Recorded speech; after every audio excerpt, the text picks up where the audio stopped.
There's a woman you marry that will help you squander what your father gave you.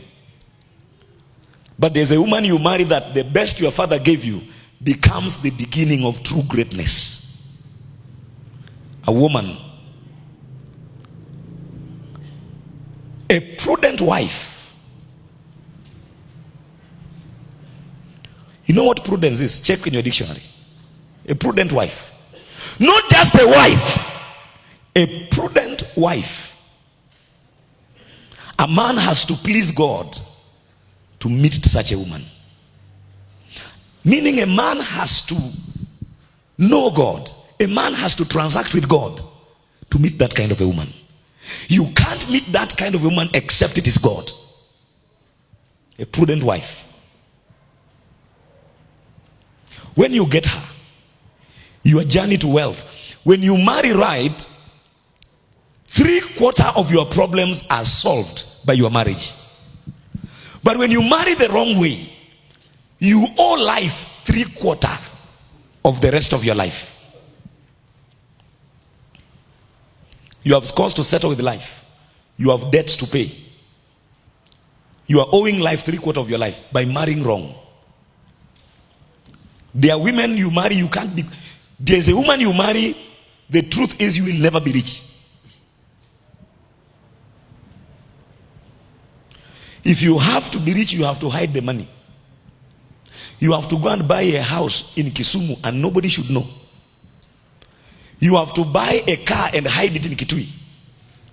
You have 3 taxis in Kitui, but you must ensure there is no trace. There's nothing pointing to the fact that you have a car. You have to live like a sojourner.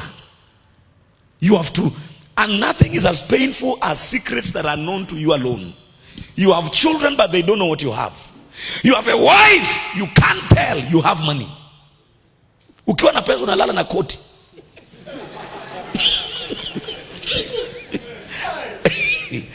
Hey.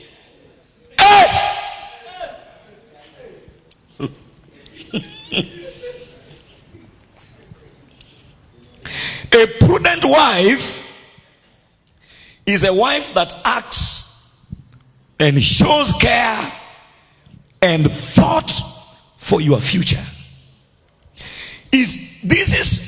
Listen, you can't separate a wife from the future.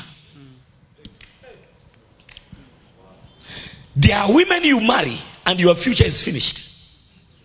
You will never build a house. You will never buy anything. You will never improve the lives of your brothers and sisters. You will never change your father's compound because you married your own principality. I know a woman that even at the deathbed, a woman that stood between the father and the son. He cornered this guy that even when the guy was released where the guy was working, they ate all the money. The guy got another job. He stopped the guy from relating with his biological father, and the man looked like his father.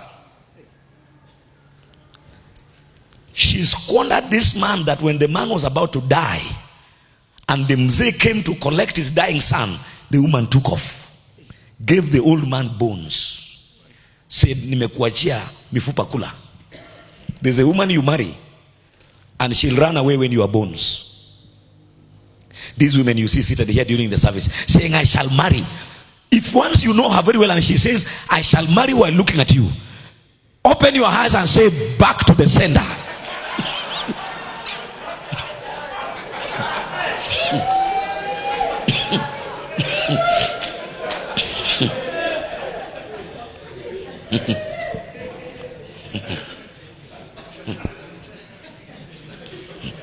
Open your mouth and shout a very big back to the sender. Because a prudent wife is a wife who thinks the future. You can give her a gift of 100,000. My wife, I just felt I want to be a blessing to you. And after 3 months she comes back to you and says, you know, I bought some chicken. I tried to do a cage, but what you gave me was not enough. If I only get like another 50,000, in the next 1 year, I will be having this and this and this from the 100,000 that you gave me. My brother, you got a wife. And you know the good news? You can test these girls before you marry them. and know whether you are going to mortgage your future or you are going to secure your future. Marriage either saves your future or destroys your future. There are women you marry, you will never have even chicken. Hata ukienda mahali ushikiwe kuku, ukileta hiyo kuku nyumbani ukifunga, ukienda job ukirudi, unasikia harufu fulani.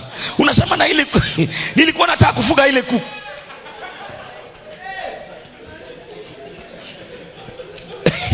Your chicken has met untimely death.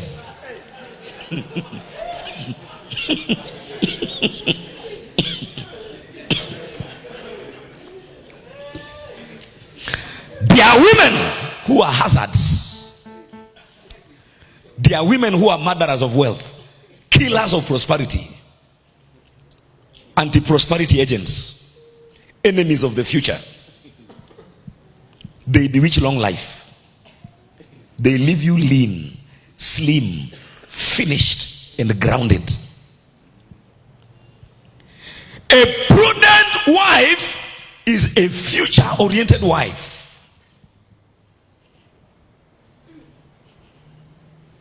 A wise woman, a judicious woman, an advisable woman, well advised, sensible. A woman that has sense. Only God can give you a woman. Your father can choose for you and make a mistake. Remember, the mistakes you are seeing with your mother are part of his mistakes. So if you allow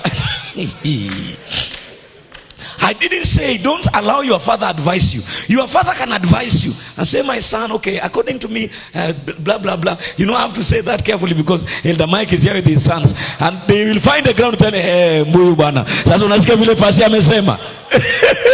The old man can advise you and say, my son, don't go this way. But when it comes to a wife, even your dad may not know everything. You need God. You come to your dad and you say, Daddy, I've prayed and prayed and prayed, and there's this lady. I don't know what you think. The question will be, have you taken her through the tests? Because there are women you marry and you have no future. When a girl begins to talk of a birthday of 250,000, you haven't married her. Your mother's house needs only 100,000 for the roof to be changed. You talk about the village, she runs mad. Says, village in this generation, are we going to live there? When you marry me, so we are going to live there. So I'm going to be your community wife. A girl is talking like that, who is born again. So you are marrying me for your mother, for your father, for your brothers. You know, you really need to assure me because you are scaring me. So you are a mommy's boy. Because you talked about your village, you are now mommy's boy. Because you talked about your mother's leaking house, you are now mama's boy. She wants to isolate you, then assassinate you.